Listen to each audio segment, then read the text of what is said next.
الحمد لله فالق الحب والنوى، جاعل الظلمات والنور، محيط بكل شيء علما، لا تدركه الأبصار وهو يدرك الأبصار، وهو اللطيف الخبير. وأصلي وأسلم على قائدنا وقدوتنا محمد بن عبد الله وعلى آله وصحبه البررة الأخيار.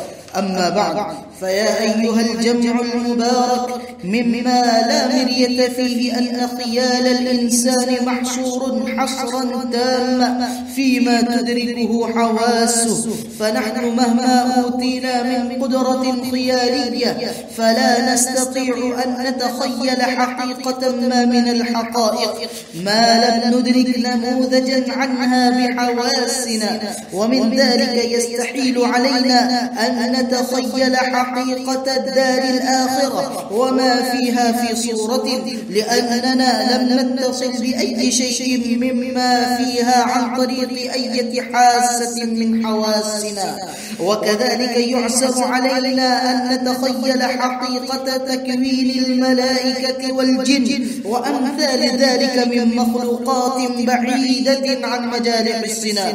وحقيقة الذات الإلهية أبلغ من ذلك، فكيف نستطيع أن نتخيل حقيقة ما لذات الخالق العظيم الذي لم نتصل بذاته العلية بحاسة من حواسنا؟ ولذلك قال العقلاء قديما: كل ما خطر ببالك فالله بخلاف ذلك. والعقل الإنساني مقيد بعالم الحس، لا عمل له في الحكم على عالم الغيب، ذلك لأن القوة العاقلة فينا التي تجمع بين المصورة والذاكرة والمخيلة والذكاء تقوم بعلمها الجبار في التحليل والتركيب والجمع والتفريق واستنتاج القواعد العامة والكليات وقياس الأشباه والنظائر على بعضها، بعد أن تنقل الحواس المختلفة إلى المصورة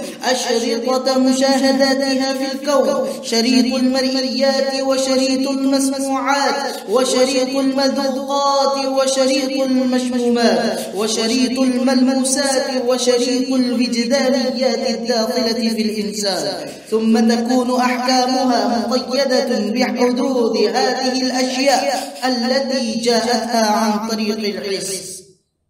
وهذه القوة العاقلة فينا لا تستطيع أبدا أن تصدر أحكامها على مغيبات لم يعرض أمامها شريط مسجل عنها، لأن كل حكم تحكم به إنما تقوله متأثرة بواقع أشرطة الحواس التي جاءتها. وقد يختلف عالم الغيب عن عالم الحس كل الاختلاف، فلا يمكن الحكم عليهما بالتشابه. والقاعدة الثابتة عند العلماء أن الحكم على الشيء فرع عن تصوره، فعالم الغيب لا تستطيع عقولنا أن تحكم على شيء فيه بإثبات أو نفي استقلالا ذاتيا إلا أن يأتيها خبر يشهد العقل بإمكان وجوده وبصدق ناقله، وعند ذلك تسلم بمضمونه تسليما تاما دون مناقشة أو اعتراض.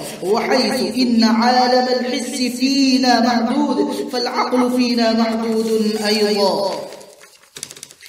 فإذا كان العقل محدودا كما علمنا، فكيف يستطيع أن يحيط بالله سبحانه وهو الله عز وجل غير محدود؟ قال الإمام الشافعي رحمه الله في بيان أن العقل محدود: إن للعقل حدا ينتهي إليه كما أن للبصر حدا ينتهي إليه. وقال الإمام الغزالي رحمه الله تعالى: ولا تستبعد أيها المعتكف في عالم العقل أن يكون وراء العقل طور قد يظهر فيه ما لا يظهر في العقل، فالله سبحانه وتعالى أحاط بكل شيء علما، ولا يحيطون بشيء من علمه إلا بما شاء، وهو العلي العظيم. بارك الله لنا ولكم في القرآن العظيم، ونفعنا وإياكم بالآيات والذكر الحكيم، فاستغفروه إنه هو الغفور الرحيم.